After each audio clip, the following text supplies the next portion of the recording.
So, good to have you here. Jens, let's start. We're already hearing that you're very famous on LinkedIn with all your messages. And you pointed out on LinkedIn that our system is actually not ready for crisis yet and often struggles with resilience. From your perspective, what are the biggest barriers that slow down health startups entering our market? Well, first of all, it's true, we are very slow, and that's a shame because I would say the healthcare space is in reality a great space for starting a startup because there's a lot of unmet demands, a lot of unmet needs, and there's also a lot of money. So the question is, why isn't it exploding? Well, there are so many startups in the healthcare system in Germany. And the reason for that is twice. Reason number one, we are an incredibly bureaucratic system. So in a German system, people always think with every digital approach, there cannot be any risk. Risk must be zero. And if risk is zero, most of you, of course, do understand, then chance is also zero. You can't have a zero risk policy. That's one of the problems. The other problem, and if you say people, they think more I'm infamous on LinkedIn because I always tell them one of the biggest problems we have in Germany is that a lot of people are living very well from the healthcare system and they are not really interested in change. And everything you do to change the system is kind of threatening their income. So nobody says that. They always say it's data privacy or stuff like that. But in reality, it's nobody wants to change the structure. And that's why it's so difficult for startups or any kind of change to succeed in the German healthcare system. But coming to research, Helmut, you know, we're pretty strong in research, but weak in commercialization. What does it take to turn scientific breakthroughs into actually companies faster, and how can we make this market entry less painful? So I think this is a really hard journey, and it's a long journey. So to really, if you have a research result of in a TUM lab, and really to bring it to the market that Jens' customers can use it, it's only like 8 to 10 years, or maybe in healthcare at least. Mm-hmm. So we're talking about 8 to 10 years, and what we built in Munich is the so-called startup factory. That not every single entrepreneur has to fall in all the same holes, okay? But be on the same journey with another like 100 to 200 other startups. So what UnternehmerTUM did was basically building a startup factory where every week 2 high-growth companies are founded, where also a lot of money is raised. So on average, our startups raise about 40 million euros per week. So all in all, it's about 2 billion per year. And so this is the long answer to your question is, let's do it together, okay? Yeah. And let's have a plan and have a perfect ecosystem where people can help. And Jens, also great that Techniker is so committed because you are a part of this game, okay? And but I think what we have to do in the German ecosystem is that we really have to bring all the stakeholders of the whole value chain in healthcare system together. And it's not only the universities, it's not only the insurance companies, but it's a whole ecosystem. I think this is the big thing. If we really team up, and then we can be super successful. And BioNTech is a wonderful example that it works. And maybe to discuss this between both of you, would you agree on, is this more a political problem? Or is it about how established players like insurers or even hospitals work with startups? Well, it's a mixture of both. It's a political problem and it's a problem of the structure. Just to give you an example how absurd it is from time to time. About 10 or 15 years ago, I started to heavily lobby towards our politicians to say, we as a health fund need to have the possibility to invest in startups. Because we are a great investor. I mean, my company has a turnover about 60 billion, so I have enough money to invest. Mm-hmm. It took a couple of years for them to change the law, and then they changed the law and said, okay, health funds can now invest. And I said, oh, that's great, but there has to be zero risk that we lose any money. So I said, well, okay, if there's zero risk for losing any money, I can't invest because that's the nature of investing. And that's how the German system works from time to time. People are so afraid that there's any kind of risk that we don't see the chances. And yes, this is, first of all, an amazing number. So 60 billion, just imagine 60 billion. So the whole venture capital market of Germany is 8 billion per year. Yeah, well, I can't invest it all because people want to have healthcare treatments. But a little bit of that. That's for sure, but just to see the dimension of your industry and your company. But so what would be a straightforward plan then for you to really make a difference in the financing rounds? Well, you just mentioned it's very hard for a startup to get funding in the healthcare space because the time is so long. If I tell somebody you have to invest now and you will get your return of invest maybe in 10 years because there's a lot of regulation I have to follow, it's very hard to get that kind of funding. Actually, a health insurance like mine would be a great investor because we know the time frame, we know it's that long, and also we are not for profit. So if we invest, we are not interested in the profit, we are interested in the product. So I actually could invest in startups that are maybe not becoming the next billion-dollar company, but that are solving some problem for our insured people. And that's why I think it's a shame that we can't do that to the extent I would like to. But let's continue. Jens, TK works with over 12 million members, and next week we have the Healthy Award to highlight some of the most promising startups in this field. Where do you see the biggest win-win opportunities between insurers like TK and new founders? Well, we can help founders or new startups navigate the system because the healthcare system is incredibly complicated and usually it's not working like it's working on first sight. It's always more complicated than it looks. Yeah. So it makes a lot of sense for startups or for young companies to talk with us very early on because sometimes what they think is a profitable business model isn't profitable because the normal market mechanisms aren't working in our space. It's more complicated than it usually is. So it's very useful to talk to us early on. Also, we know where there are gaps in the procurement of healthcare. We know where there are open spaces, where there are opportunities. So I think it makes a lot of sense to have a contact early on. And that's why we do things like in Healthy, where we have an award for startups to say what's the best startup in the healthcare space, just to get to know each other. Yeah, I think this kind of collaboration is sometimes easier, it's not easy to collaborate like that. But that we can do. Yeah, you can do that. And Helmut, you are also an expert for that. You've built UnternehmerTUM into Europe's largest startup hub, I think, with over 500 startups a year. This is crazy. From your experience, how can young founders and corporates profit more from each other? Do you have a great example for how collaboration really works? And then maybe also in the healthcare system, that would be nice.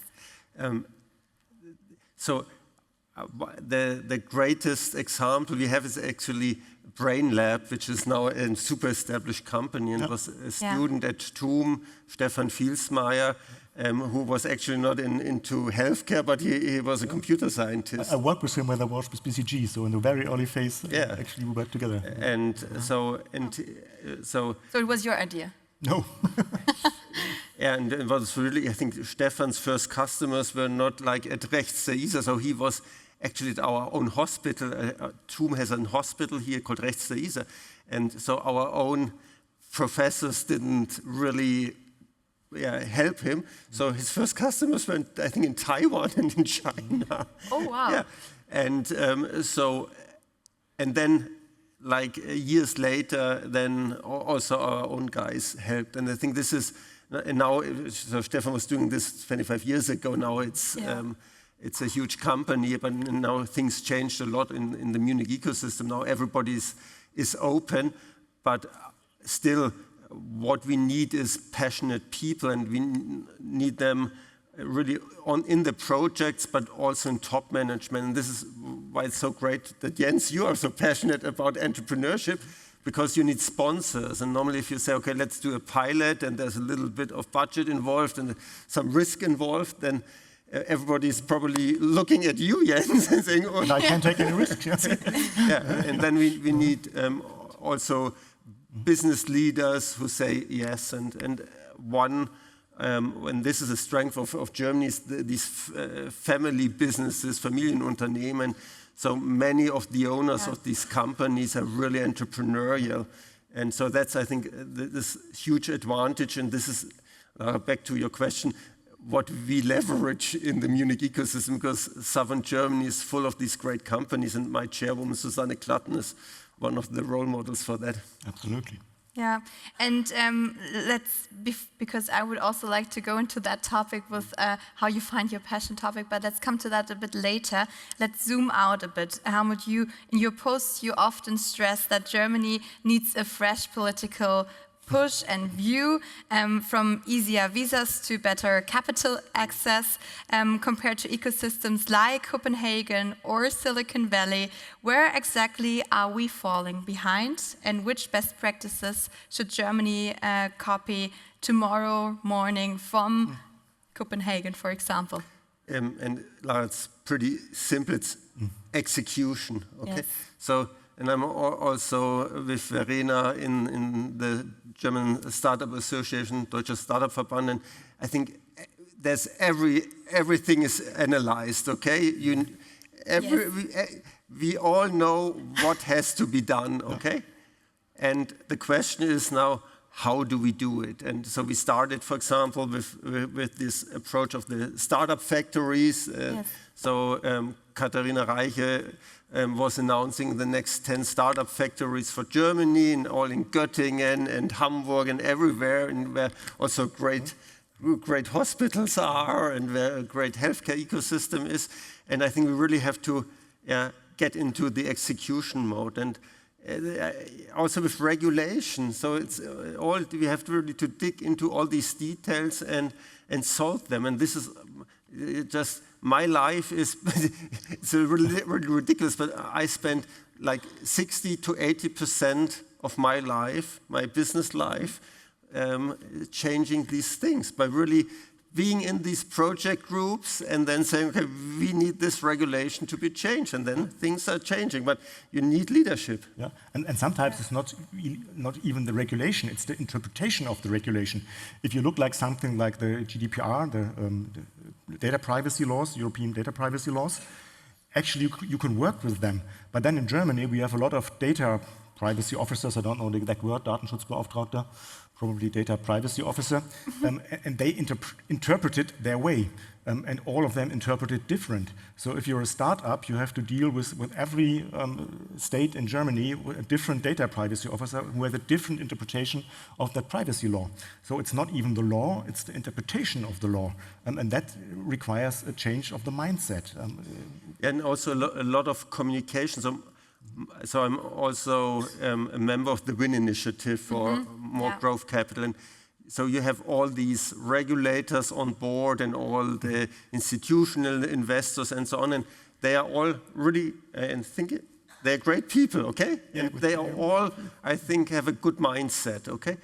But they have to align, and this is a huge communication topic. Absolutely. Yeah, and so I think, and we need this leadership from our government, but also from the business side, really to focus on the topics and then work on them, finalize them, and then check it. And why I'm so positive is that, so I'm doing this now for 25 years here in Munich, and I see what you can do. So I'm also vice president of the university here of TUM, and now we are the best ranked university of the European Union.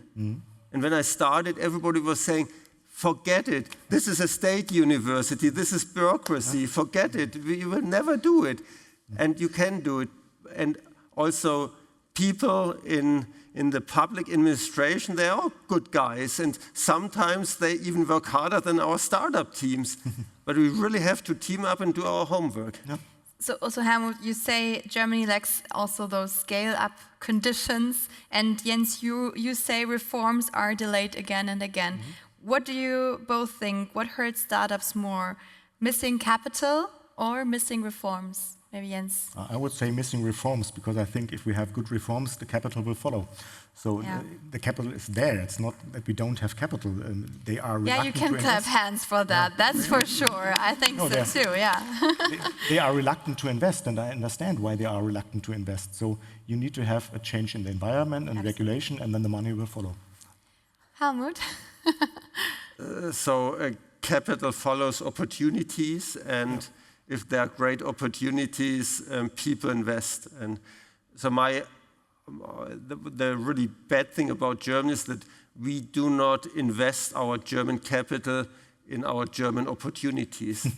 And this is ridiculous. So the paradox is that US investors, they do 50% of all the investment volume in our ecosystem. And this means that our German or Munich-based success stories like Celonis and Flix and so on, who's profiting, not our pensioners, not my mom, but it's the pensioners in the US. Yeah. And this is so stupid. Yeah.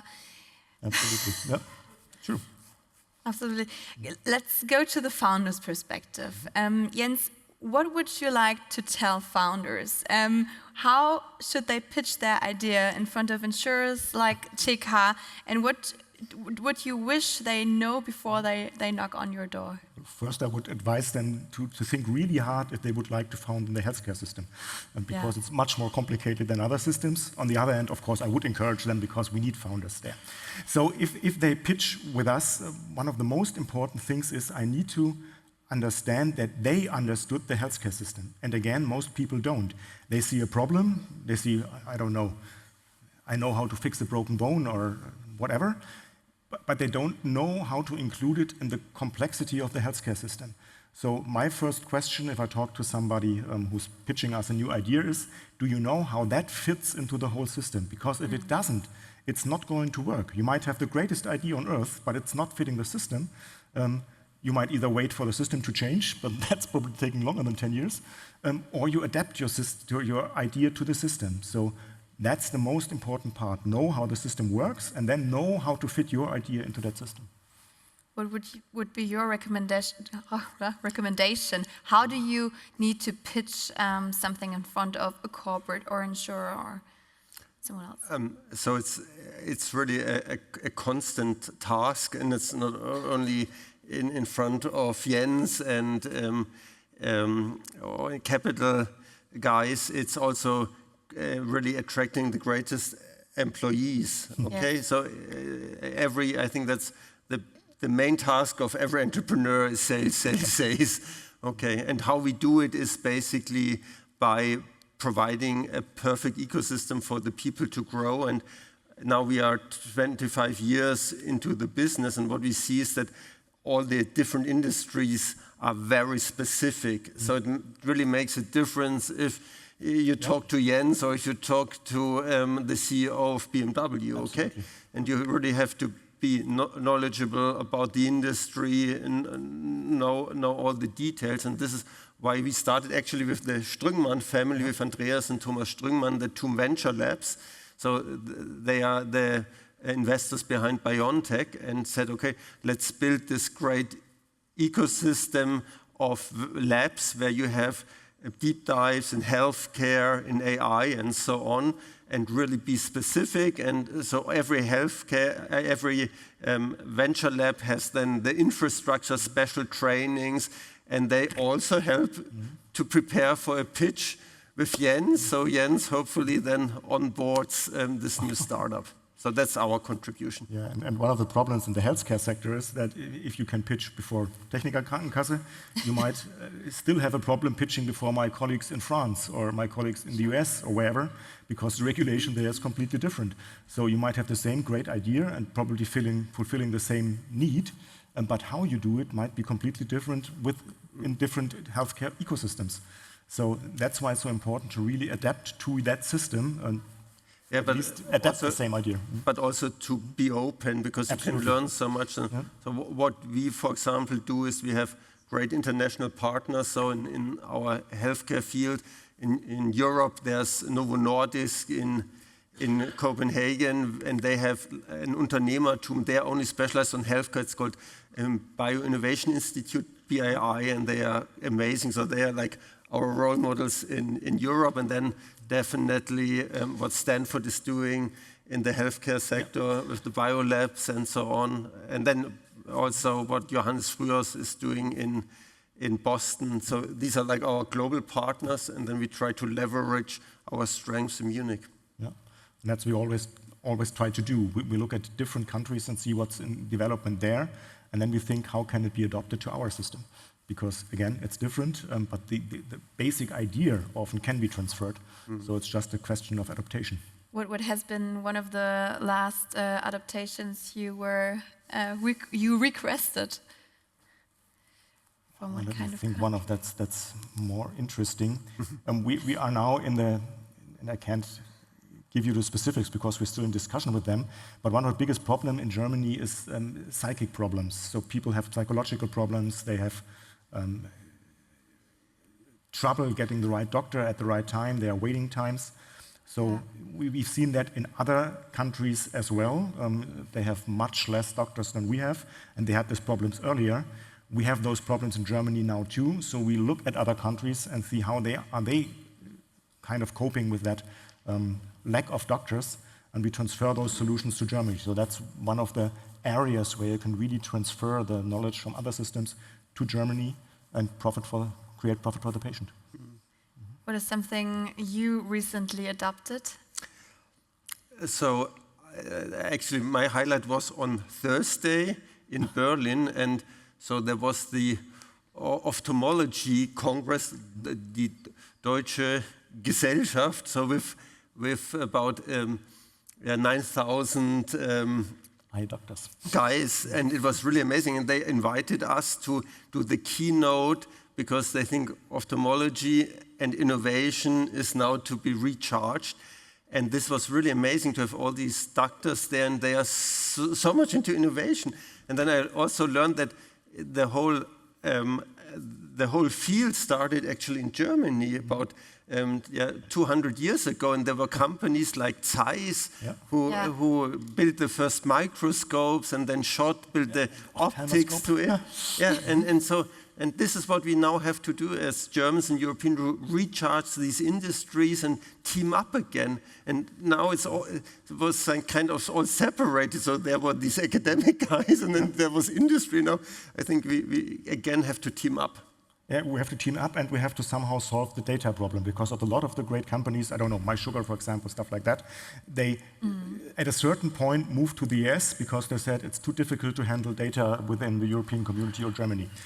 So we need to somehow find the right, let's say, balance between data privacy and data usage. And we're too much on the data privacy side, and then good startups change to other locations like the US. And that's a growing problem, and as we enter the age of AI, it's going to be an even bigger problem, because, I mean, as we all know, it's dependent on data, and if we don't have the data, people will move. They will go somewhere else.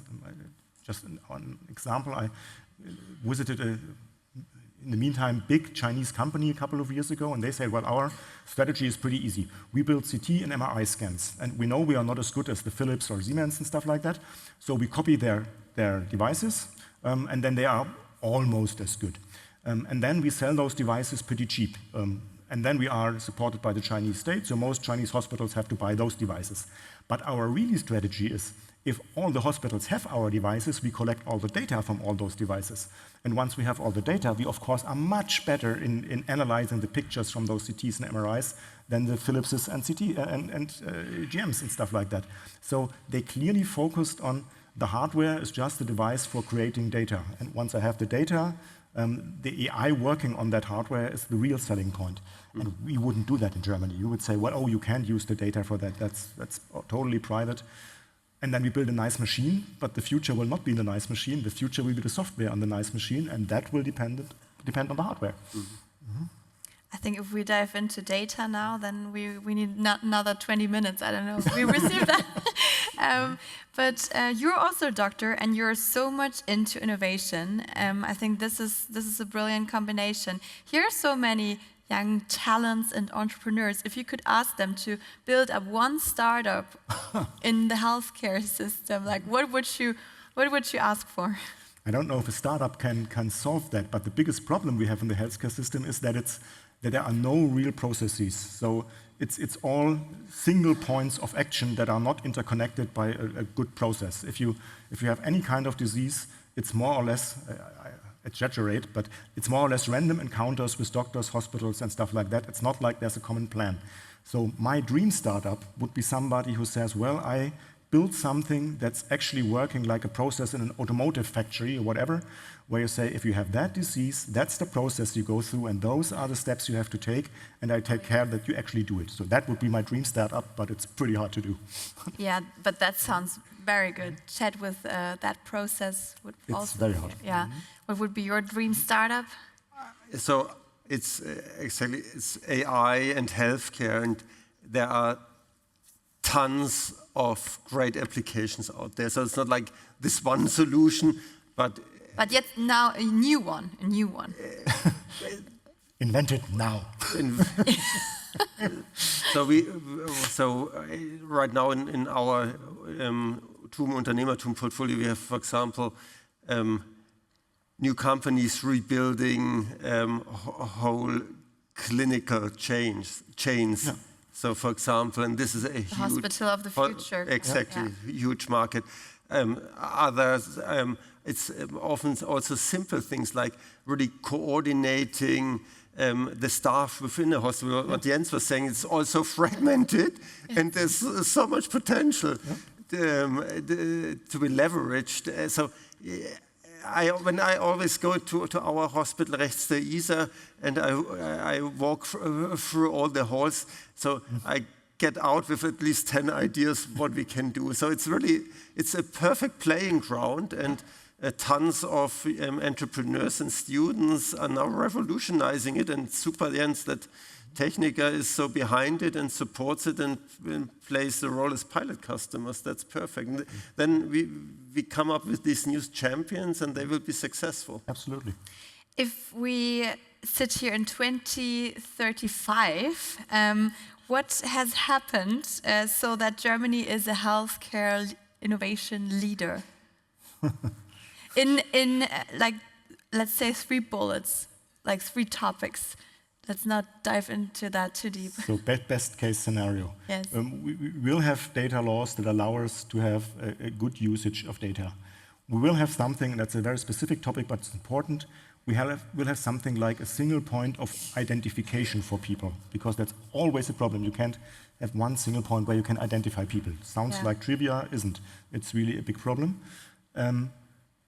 And I think, and that's important, we will not do that in Germany, we will do that in Europe, because we are too small for a lot of things, especially regarding data usage. So I think it will be a more European system than we have today. And I answered from a patient point of view. So when I'm again back in the emergency room of a German hospital, I do not have to wait 90 minutes, but maybe 90 seconds. So that would be my dream. Depends on your emergency. And then one last question, because I think what is truly important to all people, actually not just young talents, to everyone, is that you find your passion topic. I can tell I found my passion topic. You sound like you found your passion topic too. But on that way, like, what would you recommend? How can they truly find their mission? And then, like, if we could pack a bag now with the 3 tips you want to give people to find that. Jens, you can also. If you are a student or a researcher, start at our university, go on the entrepreneurship journey, build the next unicorn, and Jens will be a happy customer. And Jens would say, start at TK. My advice would be very easy. Do what you like and be not afraid. I think that's basically it. Well, that's easy. Sounds easy. It is. Another tip? No, that's great. I think we really have a perfect ecosystem. There's everything there now. You have the market. Germany is still the 3rd largest industry nation of the world. The 3rd largest. There's a lot of money, and there are great tools now. So when I'm an aerospace engineer, so 25 years ago, when I started my studies, it was so hard, for example, to use a computer program, because there was no internet, okay? Now you can go on the internet, have all these design tools and work on your project. So I think this is the time for people who love to design their solutions, and there's institutions like UnternehmerTUM and Techniker who help you. I think if we start with aerospace now with you two, we will never finish. So let's finish with, please finish my sentence. The future of healthcare innovation in Germany will be, close the sentence, who wants to start? Much better than the present. Wonderful. And? Hopefully amazing. All right. Thank you so much. Thank you.